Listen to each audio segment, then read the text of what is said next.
Good morning, good afternoon, good evening, everybody. If I could have your attention. It's very good to see so many people here and having good connections. We're also broadcasting on World Bank Live. You'll hear more about that in a moment. My name is Rita Dupe. I'm with IFC Global Client Services, and this is the event Private Sector Solutions for Challenging Markets. What I'd like to do, just take a second for some housekeeping items. We will need you to turn off your mobiles, or if that's too painful, put them on silent and preferably not vibrate. And we are working in several languages today, so you have translator headsets available. And should you need English, it's 8, French, 9, Spanish, 10. And with that, I'm going to open the event and hand it over to our moderator.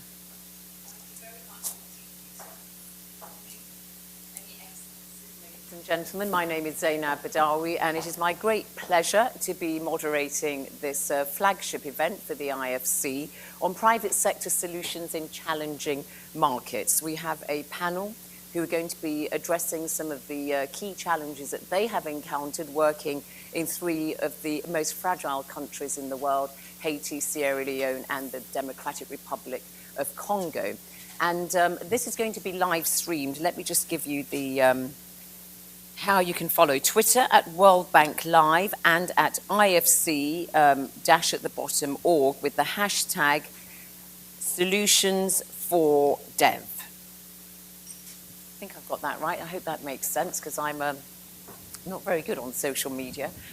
Anyway, this is a very, very interesting session because we all know that the private sector, everybody talks now about, growth in countries and developing nations, and in the past it's always been the public sector people have looked at, but now there is an accepted orthodoxy in countries pretty much all over the world that there is going to be a huge role for the private sector, either acting independently on its own or in partnership with the public sector, and even using new and innovative ways of ODA, overseas development assistance, working with the private sector and the public sector.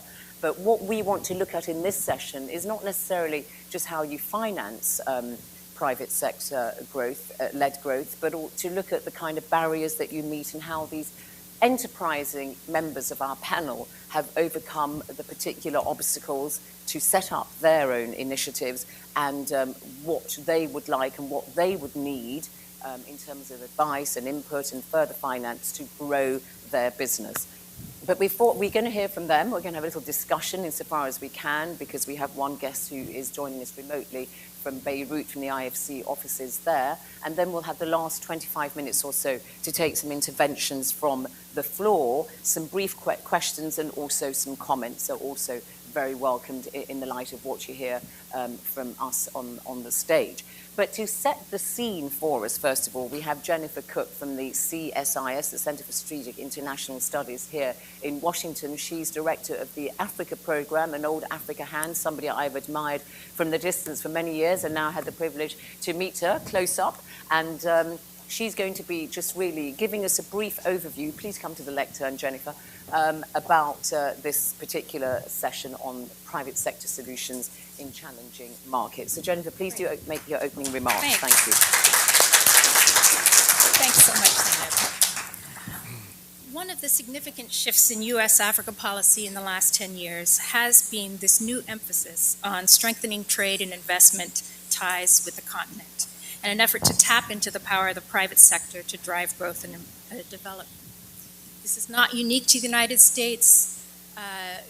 Governments in the developing world, donor countries, multilateral institutions, all have recognized the private sector as a central player in development.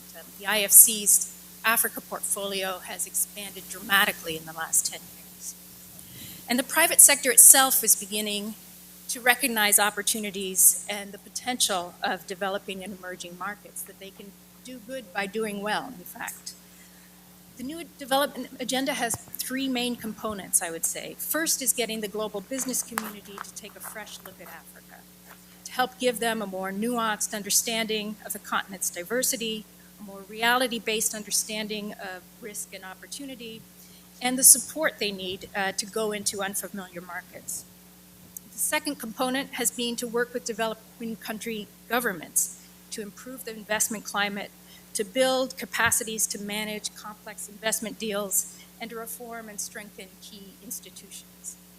And then the third component has been to encourage the growth of private sectors within African states with support to entrepreneurs, micro-enterprises. We're going to see here some fascinating examples of entrepreneurial leadership here today, and efforts to enhance productivity and create market linkages.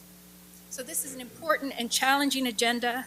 Infrastructure deficit is huge. Institutions and institutional oversight is often very weak, and governments are often very reluctant to undertake the reforms they need for growth sectors.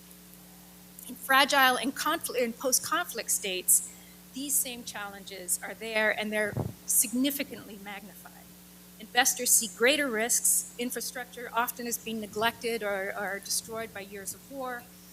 Low levels of state capacity, acute poverty, displacement, disruption of basic services. But I'd say they also have additional and even more fundamental challenges that underlie their fragility, which is why they require something more than the standard growth and development and strategy. First, the legitimacy of the state is often contested, and trust in the state, often for a very good reason, is low. And this is often where international assistance focuses its efforts, on building the capacities of the central state, fiscal macroeconomic management, transparency, strategic planning, negotiating capacity. These efforts are aimed at building the linkage between, the vertical linkage between the state and the citizens. And that is extremely important, to build the state's legitimacy and ability to deliver services. I think what often gets overlooked in some of this is, in these state-building efforts, are the horizontal linkages and the connections, the social cohesion element among communities, ethnic groups, regions, or other subnational entities. And this lack of social cohesion, common vision, sense of nationhood is often at the core of fragility, and often is the reason why the state is so weak. So one question to think about today is perhaps, can the private sector play a role in addressing that aspect of fragility? Not simply driving growth and employment, which is extremely important, but more purposefully directed at strengthening social cohesion.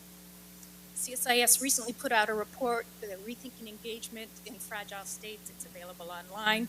I'll just talk about a few of the recommendations of that report and thinking how they might apply to the private sector. First recommendation is to look beyond the state. It is not just the central state that needs new capacities, but local governments, community leaders, business associations, and civil society entities. Often the state is very strong or is the focus, and it's over-centralized already. How do we think beyond that? The second is to understand the political economy. Beyond formal structures and centers of authority, beyond the formal structures, there are other centers of authority. There are personal linkages, there's an informal economy, and often an illicit economy. And all of those have adapted to conflict or the status quo, and that can distort incentives. Without fully understanding those hidden drivers, external interventions and external investments can often have unintended and often negative consequences. This is particularly true in resource-rich and countries and investments in extractive industries. And so due diligence becomes all the more critical when you're talking about fragile states. Second, how do you build social cohesion through economic linkages? What can we do to strengthen the ties among communities through market linkages, through supply chains, through shared projects, mini-grids, for example, power generation cooperatives that give multiple communities a stake in the other's success. They don't have to love each other, but they rely on each other economically. Infrastructure that links marginalized communities more fully with the economic centers of the country. Can we better engage the business community on a national level early in the process of peace building, in the peace negotiations, in planning, in state planning for priorities, and so forth. And then in national reconciliation efforts as well. The private sector is often a very powerful constituency for peace and stability. Third point would be to take a venture capital approach. Look carefully, what is working, and invest in success. How can we enhance and amplify those pockets of positive deviance where things are actually working? Fourth is that crisis and emergency and the need for quick results, they are the enemy of strategic planning often. National governments, partner states, and investors need to think long-term. This is an obvious point, but it's the political economy of the donor community is such that we often neglect that. We have to be realistic about timelines and expectations. Can we encourage investors to prepare for the long term? Can the donor community maintain the attention and engagement over the long term as well? And then final point, we have to recognize that the private sector is not always a force for good and actually can deepen corruption, conflict, and dysfunction. This is particularly true if political leaders are not fully committed to regulation, transparency, and enforcement. The Panama Papers bring home in a very stark way the terrible costs that unscrupulous corporations and collusive governments can have. Some $60 billion leaves Africa each year through these outflows. This is not a victimless crime. It is the poorest citizens in the poorest countries that suffer the most and pay the price. While what's particularly galling about this too is that much of this is legal. So I think we need to think, not only African governments, but the international community and the donor community, and certainly the United States. What can we do in our own systems to stop these kinds of outflows and hold corporate leaders to account? I'll end there, and I'm really looking forward to the... So you're saying that there are some limits. Just very briefly, are there limits to what the private sector should try to do in development? For example, health services, education services. Do you believe that that is better the domain of the public sector? I think it will depend on it will depend very much on the context, but there certainly is a role in health, certainly in education. It will be up to, you can't force the private sector to take on these, but if they see an opportunity, I don't see why they should not. A well-regulated private sector in those instances on those critical service delivery issues. That's the key thing, isn't it? Well-regulated, so it doesn't go rampant. Thank you so much indeed, Jennifer. Thank you.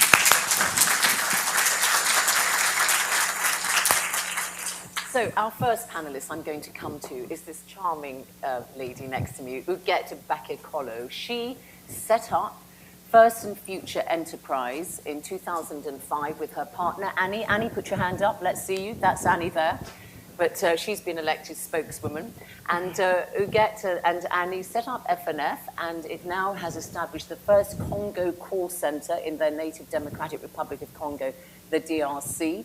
And they now employ 400 employees and revenues of around 2.5 million, and with around 10 clients. Mm-hmm. So really, you know, a force for tremendous good in a very, very difficult country, which of course, sadly, has known a great deal of conflict and is still not a very stable zone.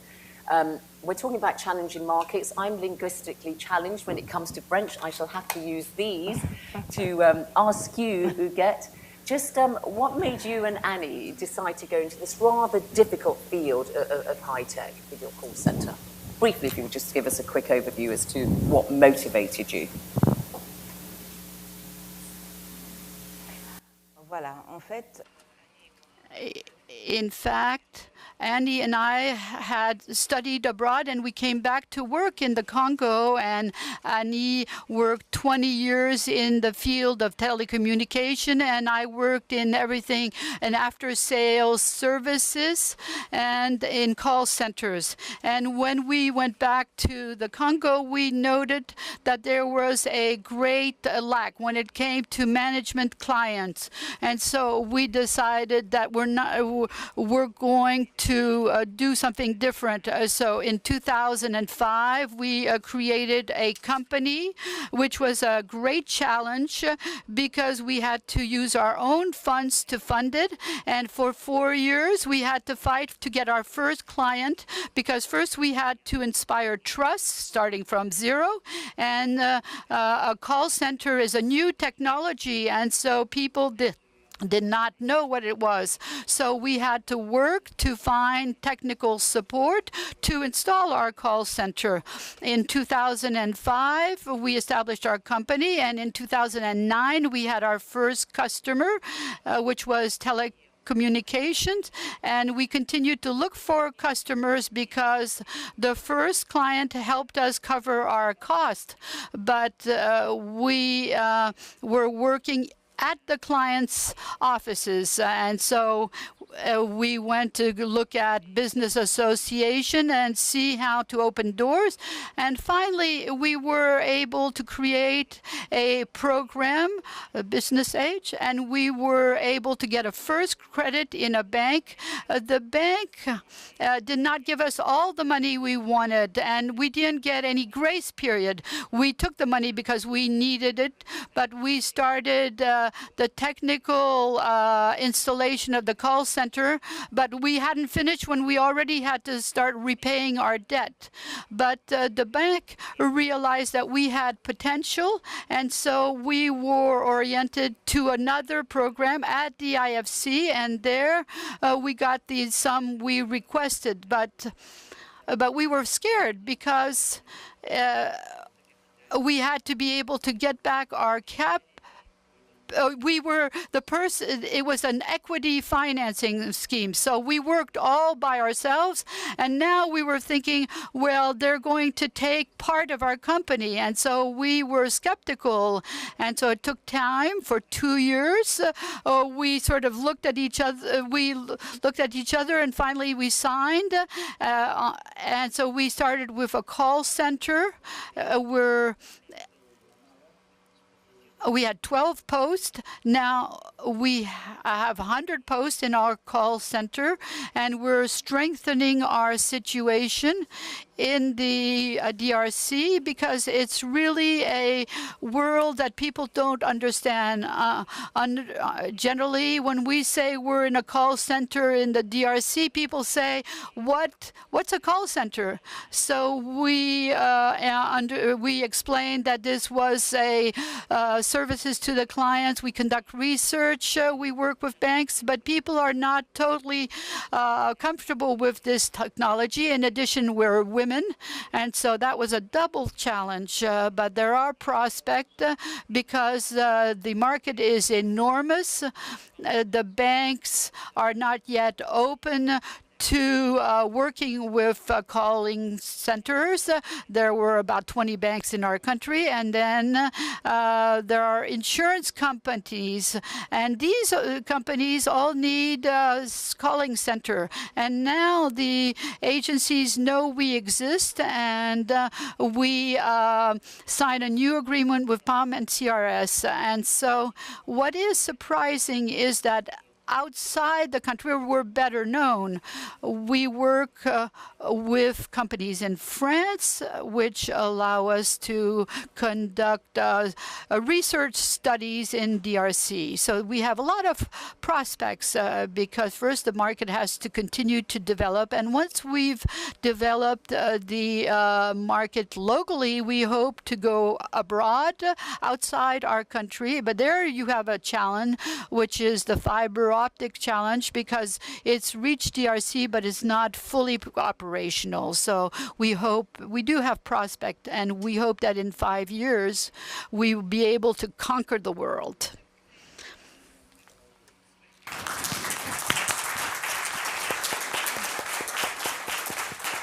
You bring up the fiber optics and clearly some constraints there.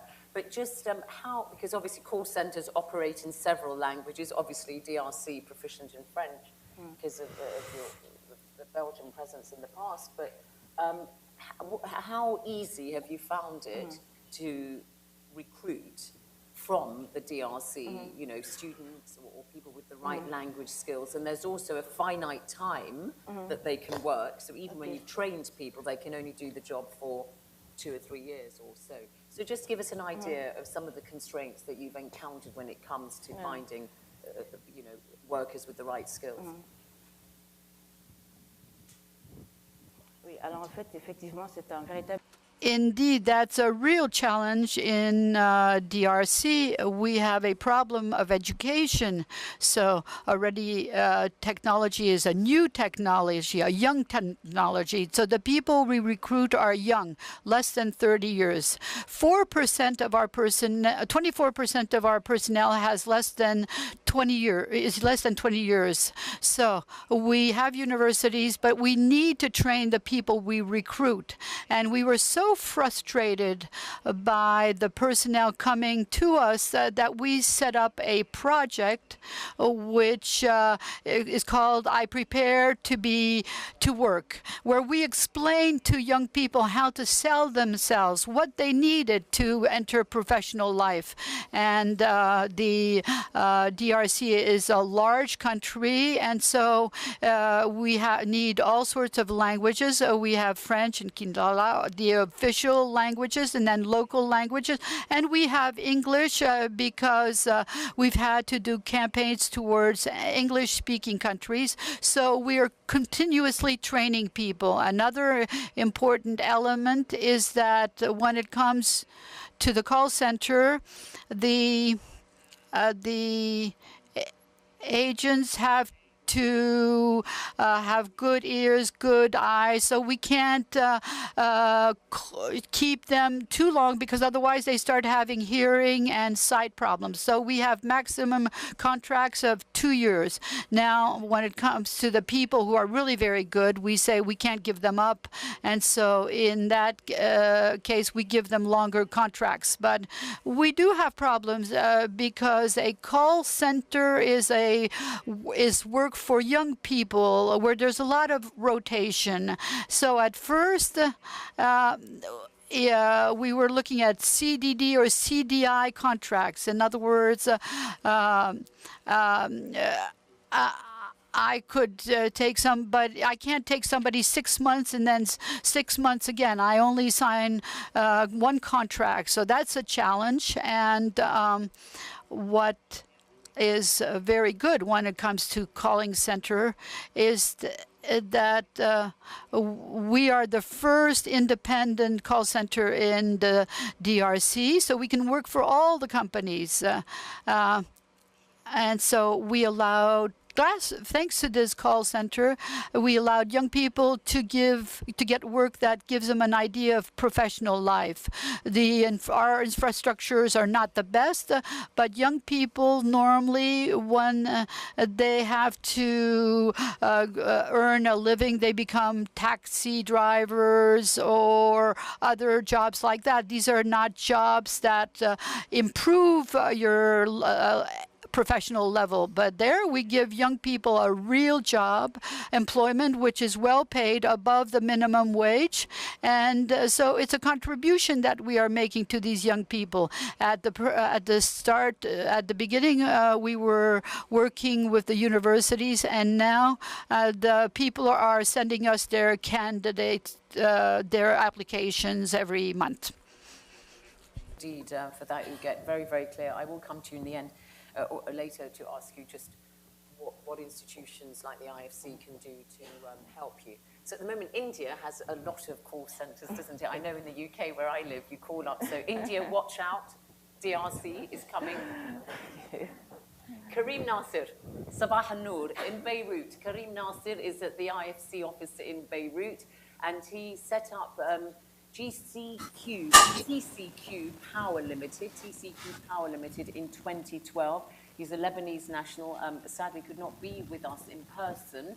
And TCQ Power Limited, it intends to have an operation, power operation in Sierra Leone. Sierra Leone, of course, a country that has experienced, of course, a terrible civil war with the RUF doing a lot of unspeakable, things to a lot of the population there. Civil war mercifully now over, but then it was also hit, of course, with the Ebola crisis, which really had a huge impact on the economy in Sierra Leone, which was was under strain anyway. 10% of the population in Sierra Leone have access to power. So your project, obviously infrastructure very needed. We always know, Karim, that when we talk about the private sector doing more in challenging markets such as Sierra Leone, that power, nothing is possible without power. But very, very difficult to have a big power project. Just tell us about TCQ Power Limited and what you hope to achieve and the kind of issues that you've encountered. Sure, Zainab. Sabah al-Noor, and thanks for having me. Let me try and lower the volume. Yes, we are setting up in one of the more difficult countries out there. You know, Sierra Leone is a country that's post-conflict and now, sadly, post-Ebola. And when you talk about power infrastructure, you are effectively working with the government to build this power plant and selling this power to the government. And this adds a layer of complication. When you want to develop such projects, you need to make sure that your off-taker is financially solvent and can actually pay you. Well, in our case, and typical of most utilities in Africa, this is not the case. You've got utilities that are most of the time underfinanced, poorly managed, and it's very difficult to actually get all of your payments out of them. So I'll get to the end how we were able to cover all of those. You may come and ask, why Sierra Leone? Our project is a rather sizable project. We're coming in and building a plant that's going to supply 60% of the country's power. So that's a larger, big investment in a country like Sierra Leone. We decided to take on this investment for a number of reasons. You know, when you want to come and invest, you've got your corporate strategies and your country and the country context. The power sector is a very competitive sector. There are a lot of very big players out there that are going after all these very large deals in the African subcontinent. And obviously today, with Power Africa and the US and other state support, people from, let's say, Lebanon and other similar southern countries don't have the government support that's required to go after these large deals. So in order for us to be able to compete, we would need to go to countries similar to Sierra Leone, where the required power is large for the country, but small. In essence, our project is just 57 megawatts. It's a pretty small project within the African context. This is very large for Sierra Leone. You need to go to a country where you know that there is a lot of government support for your project. And thankfully, this is what we have in Sierra Leone. When you want to come and negotiate such a deal, I can't begin to explain the number of agreements that need to be signed between all parties to actually get this project off the ground. And if the government isn't suitably advised or doesn't have the time to and the face time to give you, it will be very difficult to get this off the ground. So we were looking for a country which has these requirements.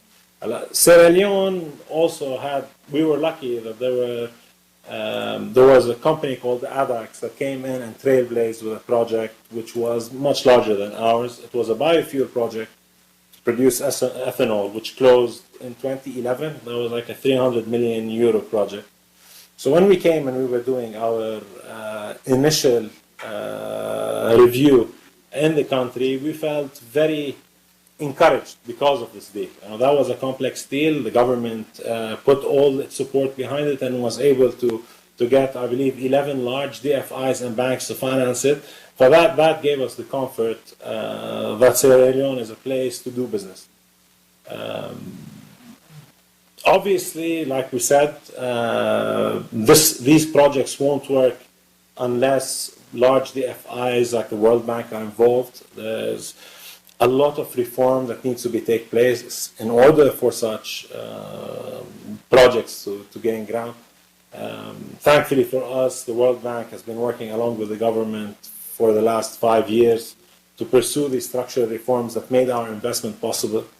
I guess later on we can get to speak more about that. How do you deal with risk, off-taker risk?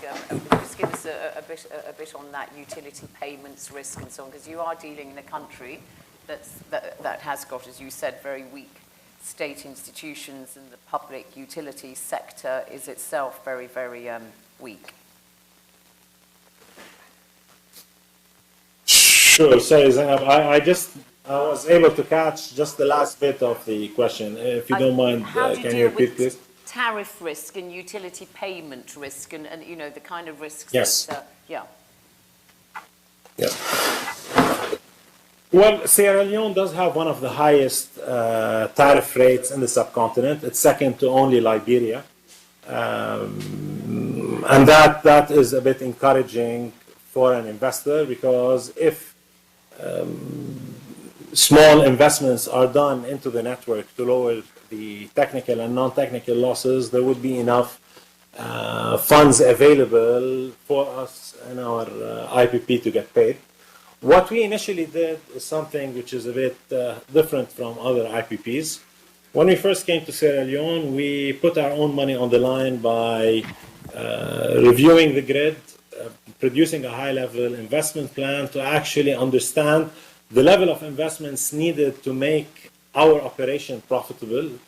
When we were lucky that Freetown is a very small town, so we found that the investments required in order to turn things around is not very high. We took this investment plan to the government and explained why, if they would carry on with these investments, this project could be made feasible at the current tariff.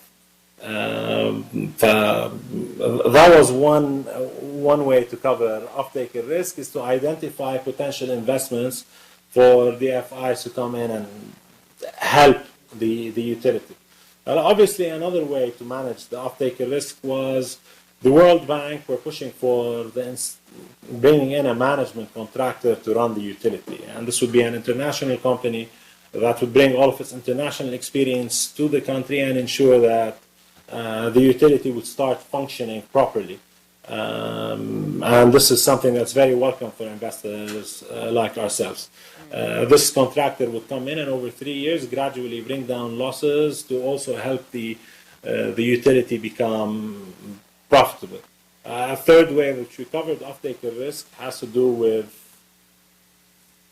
the actual support from the government. The government understands that they have a deficit, and they also want to not only cover this deficit, but produce power for the people. I guess there's something that I always tell people, power today is no longer a need, it's a right. With social media and all these requirements, people need their electricity for their cell phones and nearly everything else. For the government is highly incentivized to make sure that power is there to boost economic growth.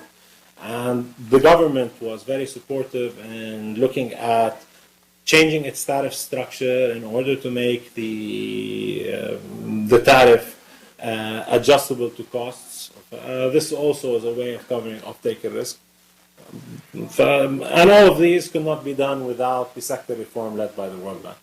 Yeah, that's a very key point that you've made now, which is you could not have done a huge project like this without the guarantee and the financing of the World Bank Group, IDA, IFC, and so on. That's a critical issue for you. Sure. This project cannot happen without IDA's guarantee. In reality, when we first pitched the project, IDA had to take a view of whether this project will make sense in the long run. Will it produce the development benefits to the country that it promises? When they did that and took a review, they decided to put in place of the government a partial risk guarantee, which effectively undertakes the payment risk of the off-taker on its behalf. And that is the basis of all of our financing. So if it wasn't for that guarantee that IDA put on behalf of the government, I would not be here today talking about this project. Okay, thank you very much indeed for the moment, Karim, there in Beirut. Thank you. Fernando Capellán, thank you. I turn to you, Fernando, now. You set up something called Grupo M in the 1980s when you were studying industrial engineering in your native Dominican Republic, which kind of set the standards very much for the textile industry in the Dominican Republic. but it's really your operations in Haiti. You set up CoDevi, also a textile firm, in Haiti about 12 years ago, which is also now a flourishing business. You employ about 7,000 people, and you have huge ambitions to expand. So, you know, it's a very, very critical thing because it is bringing manufacturing to a country, of course, that was terribly devastated by the earthquake 10 years ago. But again, a very difficult environment for you to operate in, particularly when it comes to skills, as we heard Uget saying in DRC. But perhaps just give us an idea of how you are managing in CoDevi the kind of you know, barriers that you met at the beginning when you wanted to move into Haiti. Yes, we founded Grupo M, a group of students, and my sister and some friends in June 2nd, 1986. So we're going to be 30 years. So when we were seeing the 2005 dismantling of the multi-fiber agreement, China was coming in, so we decided that we have to go to a place that has better conditions than the one we were operating. So we decided to go, we made the analysis, we went to several Central American countries, and we decided to go to Haiti, which is the logical place for us to be. At the same time, the U.S. grant a legislation called AGOA to Africa, and we start working here in Washington with some colleagues to see how we can get something similar for Haiti. And a few years after, we got a legislation called Hope Help. So then we decided to set up the factory in Guanamint, which is a border town with the Dominican Republic. Right now it's 120,000 people town, and we employ around close to 8,000 people. By the end of this year, we're going to be 11,000 people employed, direct, formal jobs there. We start with the support of IFC, and also some key players in IFC, like Mr. Faresaki, and that has been helping us develop this park, which is a co-production model with the Dominican Republic. So we employ 8,000 people in Haiti, and then another 3,000 people in the Dominican Republic, because for every jobs you create in Haiti, you also create in the Dominican, because the co-production model that is allowed on that legislation. So been challenging times, but very exciting. I think through trust and passion, we can do a lot of things. We definitely believe there is a huge potential in that North Corridor, including the Caracol Park that is founded by the State Department and IDB, and also CoDevi and the whole Santiago supply chain. We definitely believe we can create 200,000 jobs in the next 10 years. That's always if we can create the conditions in the city of Guanamint that we can create the security, the health, the educational, that can help us create these jobs. We committed with our customers that we have a large customer base, which are looking every day for speed models. As you know, as the internet sales grow, the merchandise needs to be faster in the shelves for the consumer to get it as fast as possible. So Haiti, DR, with the Port of Manzanillo, that later on Juan Vicini probably will explain, is the win-win combination to create massive amount of jobs, but only we can do that only if we can get the support of institutions like World Bank, that we've been sending letters to the president of the World Bank that we need to get a round table with the leadership of the World Bank to create an example of that town that them other towns in Haiti can duplicate, because you have already a large amount of people making money every week. They can buy water, they can buy electricity. So if we can get the support, we can definitely, with our customers, with us, we can create the jobs. Now, lately, you've seen a lot of efforts from institutions, NGOs like Ashoka is in town, in Guanamint, helping.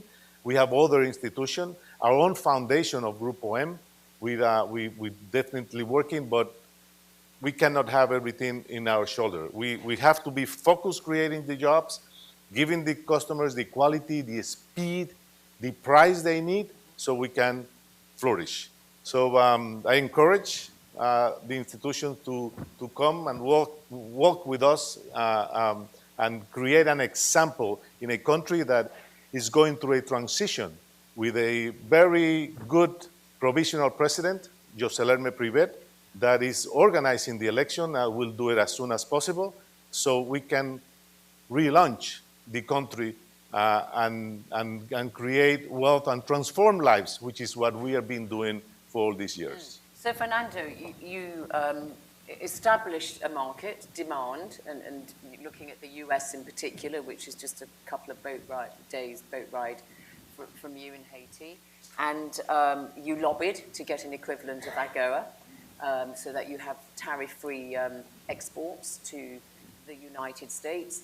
But once you've got those in place, finding and training the workers in order to meet the supply requirements, I mean, is that where you really need the help in addition to the financing to expand to, as you say, 200,000?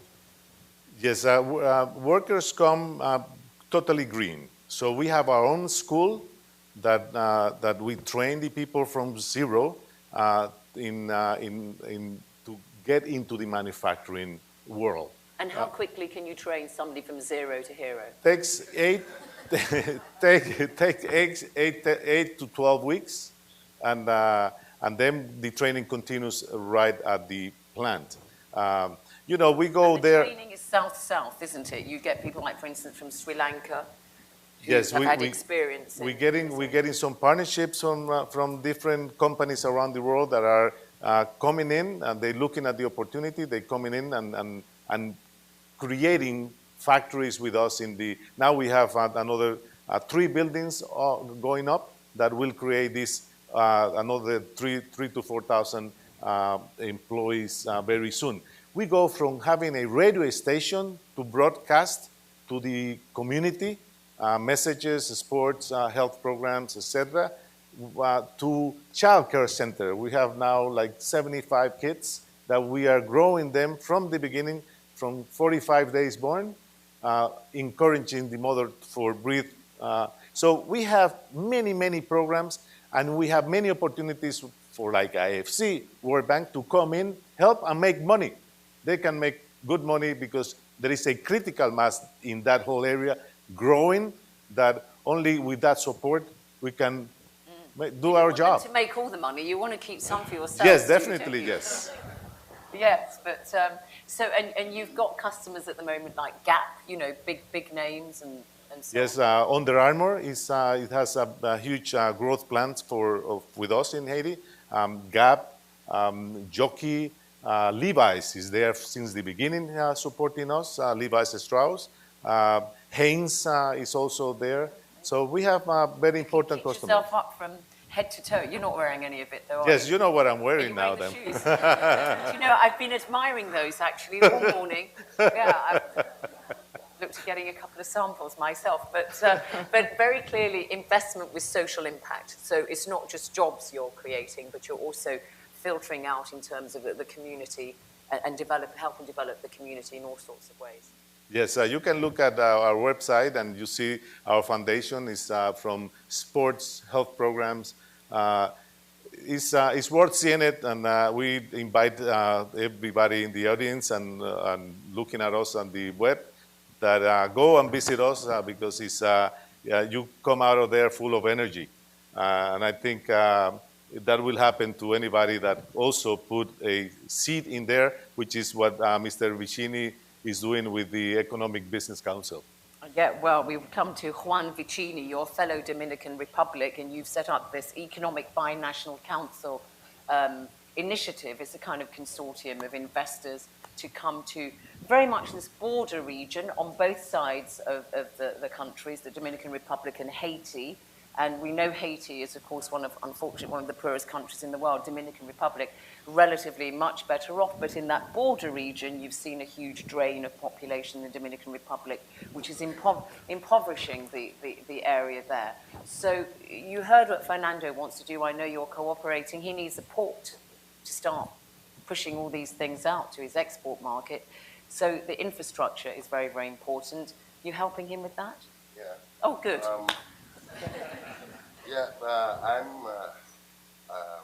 I'm a partner in an investment asset management firm in the Dominican Republic, and I'm usually looking around to see what the main risks for our investors are, and so I usually end up in a lot of trouble because I'm looking for the problems. And one of the main issues I have been worrying about for the last 2 years is that Dominican Republic and Haiti both have a combined population of 20 million people, and about 10 million of those are under the age of 25. So the two countries need to generate a lot of opportunities in the next 25 years at around a rate of 200,000 people every year. So before even though you have a disparity between both economies, you didn't hear about Dominicans complaining about Haitians taking jobs in Dominican Republic. That's starting to happen. So I've been seriously worrying about this, and we looked at what potential solutions could we find that were within the range of investors, no? And we realized that investing in the border of Dominican Republic and Haiti on both sides is a good way of generating opportunities in a place where there are no opportunities and where there's very scarce presence from institutions of the government and where there is a poverty on both sides. In the Dominican Republic, the provinces in the border are the poorest provinces in the country, and in Haiti, the provinces in the border are the fastest growing population. So we started identifying potential competitive advantages along the border, and we concentrated on 4 areas along the border, and we were happy to find that there are real competitive advantages there.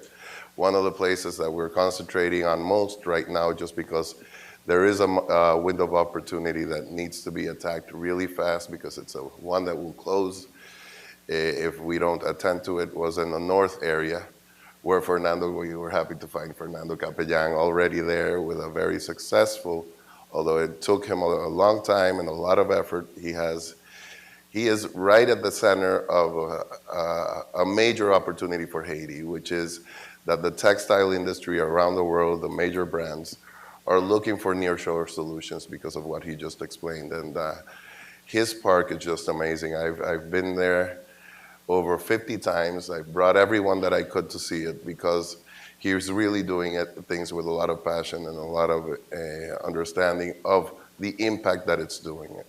So we realized that the town of Juana Méndez and the town of Dajabón, which is on the other side of the border, the development of those towns itself was a major motor of development for the border. We also realized that very close by, about 30 kilometers, is a port of Manzanillo, which was right at the border. It could be a binational port that could become a major infrastructure for transporting goods for the textile industry into the main market, which is the United States. It's a natural port. Very little investment needs to be done, and you could have post-Panama ships there. So we took all these things together and we said, okay, how do we make these things happen, and how do we make all the stakeholders, from the employee to the brands to the exporter, get a piece of the value that's there so that you get real solid competitive advantages long term. And we came up with a couple of innovative models. One of them has to do with energy. Energy is not the most important component in the manufacturing industry, but it certainly is an important one. We realized that solar energy there was very efficient, so we decided that we would make these solar arrays on top of the employees' houses, a housing community, and that those solar panels not only supply energy to the homes, but they supply energy to the industrial park. So it creates a synergy between the worker, the industrial park, and the homes and the community. And it ended up that it was much more efficient than we actually thought outright, because the solar energy has become much more efficient and much more accessible over time because the technology has increased. So it ends up that with $39 a month, the employee could be paying for his home in 15 years. It's because it gets subsidized by the energy that's being sold to the industrial park. So we did this all along the border, but the first place where we're launching this fund, and again, we're trying to get capital markets to be attracted to this.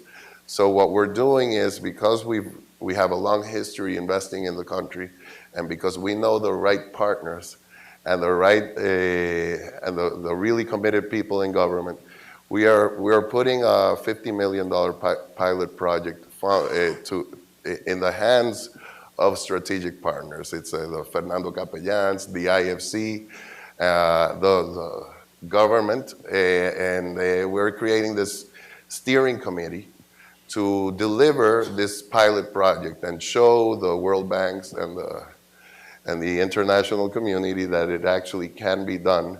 Then we're gonna ask for their help. We need, like, for example, what do we need from our governments, from the Haitian and Dominican government? We want to accelerate the process that Fernando was talking about, of going from the 8,000 jobs to the 20,000 jobs in 5 years. That's the organic growth we can do with injecting capital, and that's the pilot project. We really believe that if Haiti and Dominican Republic choose this as a strategy, you could go up to the 200,000 jobs in the next 15 years. So to get that, you need a lot more capacity building in the education and the capacity building of the personnel at the management level, at all levels. You need, for example, infrastructure to make not only trade more secure in terms of security issues, because the ideal would be to have pre-clearance in the port of Manzanillo for cargo coming into the United States. So you need a lot of security, you need a lot of pre-checking. So that you have to have a value chain, a logistics chain that's really well designed, really efficient, because you also want it to be very fluid. None of these businesses in the value chain want to have inventory on their side. It's all about having just-in-time inventory going straight through and being able to have a fast response time for your clients. So the combination of both, the governments need to actually make trade more fluid, but more secure in terms of security reasons, and we need a lot of capacity building. So what we're looking for the World Bank to back us in, it would be in actually those types of guarantees, the drivers that the governments need to put in place to develop programs with them, work with them, so that they can give us the backing that we need so that the investment could go at a faster speed and we can go from a 8,000 employee to 20,000 employee and change that so that we can actually go and scale it up and take the pilot project and multiply it many times during the next 15 years. Because he wants to get to 20,000 in the next 5 years, yes, don't you? You're a big fan of his. Are you wearing his shoes too? No, I'm not wearing the shoes yet, but I did. We won't go there. No, but he's wearing. But I wanted to say something about T-shirt. No, I haven't finished with you. I was going to ask if I was going to help you and elucidate a bit for you here, because I've got in my hand here. You're talking about 4 zones really, of development on that Haiti-Dominican Republic border, and the first one is the textile industry and international commerce, which is the CODEVI. But Zone 2 is also agriculture and transport of products, because this area is very fertile potentially. Zone 3 is the renewable energy, the solar and the environment, and then you have Zone 4 in the southern part of the common border, tourism and also entertainment. Yes. So are you going to be pursuing all these 4 initiatives in tandem?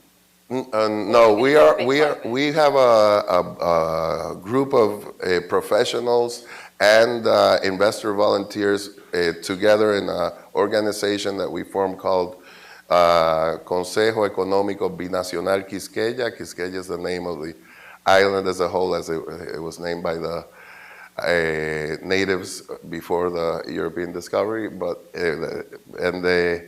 This council of Dominican and Haitian investors and professionals has been working on the development of the business case of all 4 of these zones. And we have a presentation in the World Bank link for this but it's the idea really is to look at real competitive advantages that can be created through synergies in each one of these 4 areas, which are the main crossing points between Dominican Republic and Haiti. All right. So I'm going to ask all of you, before we go to the floor, you've made a bit of a pitch already to the World Bank Group, and specifically what kind of assistance and help, what kind of role these institutions like the IFC can help you all realize your visions, because really one way or another you're all talking about, investment with huge social impact, in some cases, a vision for PPI, for really a very ambitious one as well. So before we go to the floor, I'll start with you then. Okay. Juan. Yeah. So from the IFC, we've been working very close to them. We are making an equity investment, and we would like them to accompany us, and once we prove the business case, or before even, because they know this project very well, to co-finance, leverage our equity investment. And we are inviting them to the steering committee of this pilot project. We would like the World Bank to back them up with this and help us with their expertise in developing a public-private general partnership for managing our fund, which has a lot. That's going to take a long time in evaluating, developing, because it's a new idea, but I believe trying to get private equity money into these development projects is something that really deserves some time thinking, because it could be a key way of actually getting to the sustainable development goals of 2030. Fernando, you want to make a renewed pitch briefly? Well, when I see every Monday 1,500, 2,000 people in our front gate looking for jobs in our park in Codevi, and when I know that we can give jobs to those people, I think of World Bank and IFC right away. Say, if they help us in town, organize justice, security, schools, health, water, in that town, we take care of the rest. That's as simple as that. Well, that's an offer you can't resist. Udet, I know you, yeah. Voilà. I think that this type of partnership is excellent. Why? Because it's capacity building. In our country, we have a real problem when it comes to skills. And when the bank comes with its projects program, it builds capacity. And funding is important too, because it allows a small or medium enterprise to have access to funding. And in our country, the banks don't necessarily want to take that risk. But with IFC projects, we have an opening. And this is important, which it will help us develop and create employment. Point of view there, yeah. Karim Nasser in Beirut, hello. You still with us? Come in, Beirut. Project, we've got every part of the World Bank Group involved. I'm not going to ask more for this project. IFC syndicated our loan, provided us financing. MEGA are covering our political risk through their political risk insurance. IDA are providing a PRG. So I'm not going to ask more for this project. But IFC is known for all of its innovative products. The scaling solar projects that they are doing around Africa are very impressive. I just hope they would come up with a new formula to try and strengthen bringing in small to medium-sized companies that would like to be players in the power sector like ourselves. I think we can bring in competition into Africa by competing with these larger institutions, and we hope IFC would help us by doing that. Great, shukran jazilan. Anybody from IDA in the audience who could perhaps just expand on Karim Nasser and the critical note? Okay, nobody there. I'd like to, you are from IDA. Could you go to the microphone, please, and just perhaps give us a brief intervention there on what you just heard Karim say? Thank you very much. Karim. Is it on the microphone? It would help if it were. Technology challenged. Oh, it is technologically challenged. Yeah, it is on. Thank you. Karim, thank you very much for that vote of confidence and for stepping into Sierra Leone. It's a extremely challenging environment. Anyone who hasn't been there cannot imagine how difficult it is. From the IDA point of view, we have, as Karim has mentioned, we've been engaged with the government and with the utility, with the sector for several years, 5-7 years in the last, in medium term, working on improving sector performance, in putting in place the enabling environment that's necessary for investments like Karim's to take place. And the job's not done, but we're working on several fronts on the regulatory policy, on ensuring that the utility that's going to offtake energy from Karim's project is commercially viable, can afford to pay for the power that they're going to buy, and also with the government to put in place appropriate arrangements so that the private sector can, not just Karim, but also the management contract that's under progress right now, can achieve its full potential. When we look towards the private sector to come in and perform essential services, governments often tend to forget that they have to play a role as well, and it's often a very critical role. All across Africa, we've seen IPP projects, we've seen management contracts not doing as well as expected, mainly because the government doesn't come in and do its part. So to us, that's critical, and on all kinds of fronts. There are government institutions that buy power from EDSTA. There are issues of disconnections, enforcing commercial discipline. There's tariff issues, there's policy issues, currency, all kinds of issues that the government has a role to play in. And we're trying to ensure that the government continues to keep up its end of the bargain. So thank you very much. Very critical point that the government has to provide an enabling environment and the right kind of regulatory framework for all this to operate. I'd like to ask Claire from Ashoka, the social entrepreneurship group. You can stay where you are, or you can go, it doesn't matter which. Because you invest now in 90 countries globally, started off in India, of course, the kind of projects that we've heard discussed, investment with social impact. Great, thank you very much. This is an excellent panel. It's very inspiring. And yes, Ashoka has invested in leading social entrepreneurs with systems-changing ideas for solving the world's most pressing social problems, from health to education to human rights and economic development.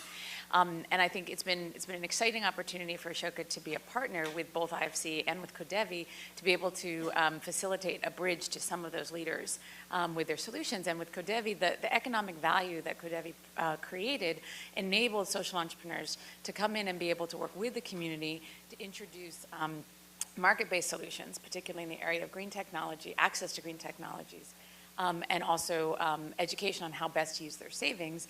And so with the involvement of these social entrepreneurs, we were able to generate together an additional $1 million in economic value through the savings used by the green technologies, from solar, household solar panels to water filters, and also the local entrepreneurs that were able to sell those products and be able to create additional income. So it's an incredible opportunity, I think, for thinking about these projects, not only in the importance of the investment, from CODEVI, but what are the ways that social entrepreneurs might be partners in that to create the kind of social impact across all areas of work in the communities. And we know, of course, in the developing world that it's the micro and the SMEs who really employ, 3/4 of a population, and in particular women. And I think the gender issue is a very important one. Huguette touched on it, and obviously her initiative is something that she co-founded with a fellow female, and also Fernando's CODEVI in Haiti. It's about 50-50, isn't it, in terms of the workforce? That's correct. Men and women. So it's very important in terms of helping women, who unfortunately form a disproportionate number of the disadvantaged groups. Absolutely, and I think a lot of the 3,200 leading social entrepreneurs in our network, about 38% are women leaders. So imagine that they are the CEOs of their initiatives. So in terms of leadership of women, it's very important, but many more, including men, are working specifically on gender equity and empowering women through their solutions as well. So it's very important, isn't it? I know you've done a lot of work in your native DRC in terms of trying to encourage women to come forward and so on. That's a very critical part of what you're doing, and to show that actually you can succeed. Okay, do you want to say something? I said it for you. Yes, if you could go to the microphone and introduce yourself. Anybody else? Can I see hands, points, questions, comments? Just line up behind a couple of the microphones and we'll get in as many as we can. And then I will come to the panel for the last word. So if there are any specific questions to one of our panel members, say it, and panel member, I will come to you to incorporate your answer in your closing remarks. Okay, fire away. Okay. Thank you very much for the great panel discussion. I learned a lot. Just one question. Say who you are, please. It would help. Yes, I'm Zafar John Khotamov from Islamic Development Bank. I just, one concept we are kind of looking into the social business and what panel discussed is how greed is managed compared to multinational companies, to governments that like work in such kind of projects similarly. But now we are talking about social business, about some investors coming and taking care about results for jobs and all this. But certainly we hear also that there is a money that's making, and also not to the point that it's just exploiting the opportunities of community and all this, but managing greed. How is it different in the case of panel projects and also the social business? So your question is, how do you ensure that profits made benefit the community? Yes, and it will be aren't shared. Just repatriated Yes. elsewhere? Yeah. Coming back to your Panama Papers, Jennifer. Okay, thank you very much indeed. Yes? Yes, thank you. Where are you from? Which organization? Yes, IEIO. That's my consultant firm. ILO. In fact, basically, I'm from Cameroon. I'm in steel business. I'm really impressed by Fernando and you get experiences because I started my own business 23 years ago in distribution. We grew it in engineering, construction, building bridges and so on. And then we move on to processing steel. In that process, of course, one of the main challenges we had is, finding finances. And we didn't know a lot about IFC, programs. And this is my first concern, is that, in fact, IFC is doing a lot of great job in Latin America and in other places in the world, but it is not well known by the private sector in Africa. And I attended a seminar, I think 2 days ago. We were talking about food problems. I just say that entrepreneurs are not really connected to IFC's program. It should be done more to get, to disclose your program to directly private sectors in Africa. What I would like to say is that I would like to encourage, in fact, U.S. businesses to move to Africa because this is a huge potential. We are talking about, let's say, problems and obstacles, but there's a lot of opportunities. As businessmen, we just look at what are the risks we are facing and what's the probability of making money. If the probability of making money is, higher, far higher than the risk, then we just manage the risk. And to manage the risk, what I encourage people really is to connect with firms like ours, just to assist them to deal with the regulatory side of government in Africa, to study markets, to understand the problem of corruption, and then they will be making a lot of good money. So to summarize my concern, one, IFC should be known better by private sector. Second, we should encourage more U.S.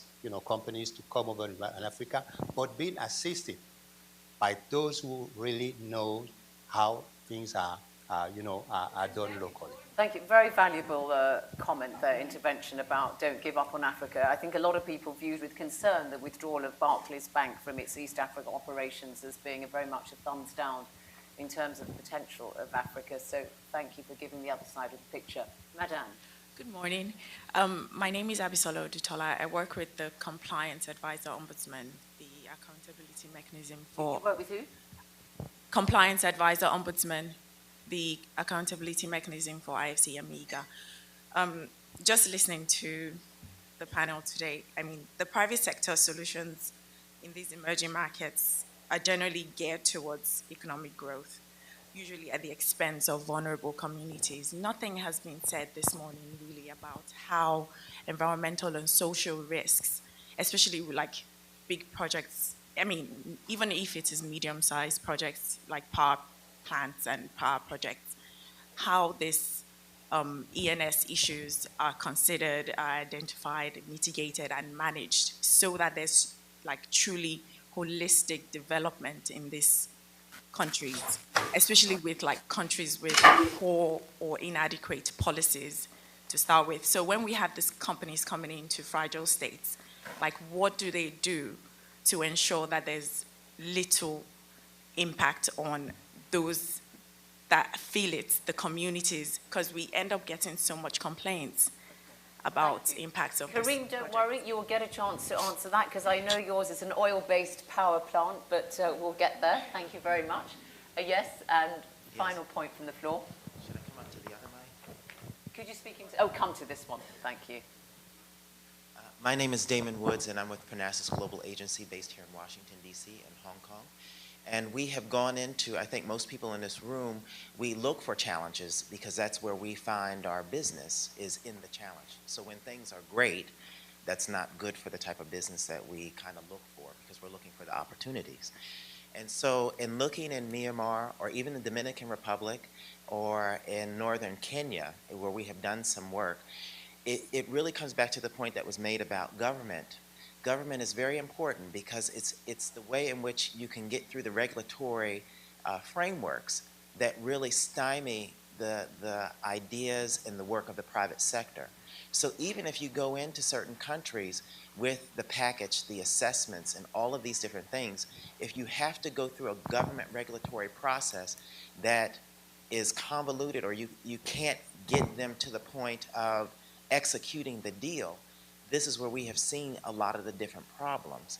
And so if you go, and again, these are challenge places. It should not be easy, but it should not be completely difficult. If there is a need for energy and you have the energy investment and you have the technology and these people come into these spaces, it should not be hard to try to execute at least part of that. And I know these are challenging markets, but still, I've gone in, and I was with the State Department for 12 years, so I understand the regulatory frameworks of a lot of these different places. And I applaud the work that's being done in the DRC as well, and the work in Lubumbashi and Goma and these different places. It's not easy, but still things do happen, and you still can gain the investment. But it's the work with the government that becomes very important when it comes time to executing the deal. Yeah, thank you. That's a point we've had several times. Very briefly, if you would. Last question. Question for Fernando Capellán. My name is Adriana Gomez, IFC. We love your project. We're very inspired by you. I have a question. You mentioned that you need the support of the World Bank. If you had here Dr. Kim or Jorge Familiar, what would be the 3 key things that you will ask them to do? Because you said we need the support of the World Bank team to make this a vibrant town. So that's my question. Okay, thank you. So panel, last comments here. Fernando, I'll start with you. Direct answer to that in your closing remarks, please, and then I'll come to you. Well, I think with the leadership of the World Bank, together with IFC and other institutions, State Department, USAID, make a round table and say, okay, let's focus, let's do exactly everybody in the same direction. We're going to do this, and make a master plan and say, okay, this town needs these specific things. Let's do it all together so everybody goes in the same direction. And I think that's key. That's very important because you have a whole community. You have an example there that you can duplicate in other places of the country, in other towns of the country. You have a provisional government now that is with strong leadership that can, in this transition, if they get the appropriate support to relaunch Haiti in every way, shape, or form, because the opportunity is there, and a large amount of entrepreneurs, business people willing to invest and willing to come into Haiti with very strict compliance programs that from the unions. Our park has a union that is managed from here in Washington. And we had like last year, no, 3 years ago, we had like 90 audits that we all pass from A to Z. So we're doing the things correct. We need that leadership to come and transform and help us in town to promote personal growth for our people. Thank you. Karim Nasser, maybe you'd like to, in your closing remarks, address the question about the importance of sustainable, inclusive growth as the animator of the projects that you seek to develop. Of course, and thanks, Zainab. And thanks for the question. In the end, giving back to the community is very important. And in our project, in the end, we need to make sure that the community is with us in the long term. This project will help provide power to those people. What we first did on the project is, when you go to Africa, you realize that African women play a very big part of the economy. And we felt that our sector, the energy sector, is very male-centric. So as a company, we opened up a scholarship program to help boost women engineers. We also wanted to bring more women involvement into our sector by setting quotas for employment in the power plant. 20% of our employees will be women. So we're trying to help skew this gender bias that's in this sector.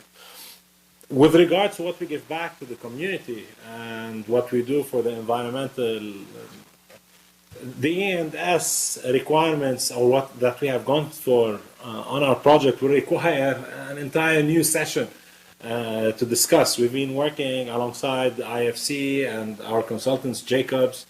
We already have stakeholder engagements in place with the community. Every so often we reach out to the community to discuss what needs to be done in the project. So engagement with the community is a big priority for us for our project to succeed. You've got the contacts on the World Bank website.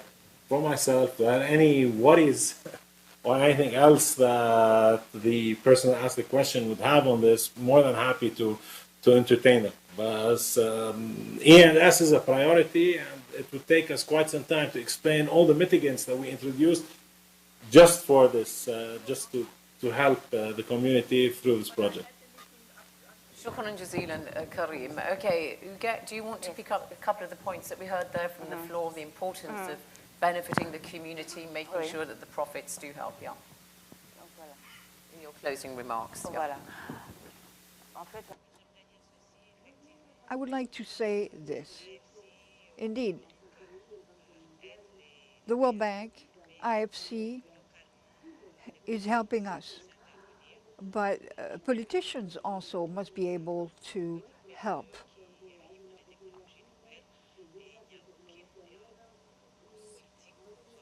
New policies must be established for small businesses to help entrepreneurs. Let's say you're a very small company and you pay as much taxes or as much fees as a large company. So this is a disincentive to create a company. So many stay in the informal sector. They do not jump into the formal sector. They think it would be too much hassle. So the policymakers must directly address this and create an enabling environment for small businesses.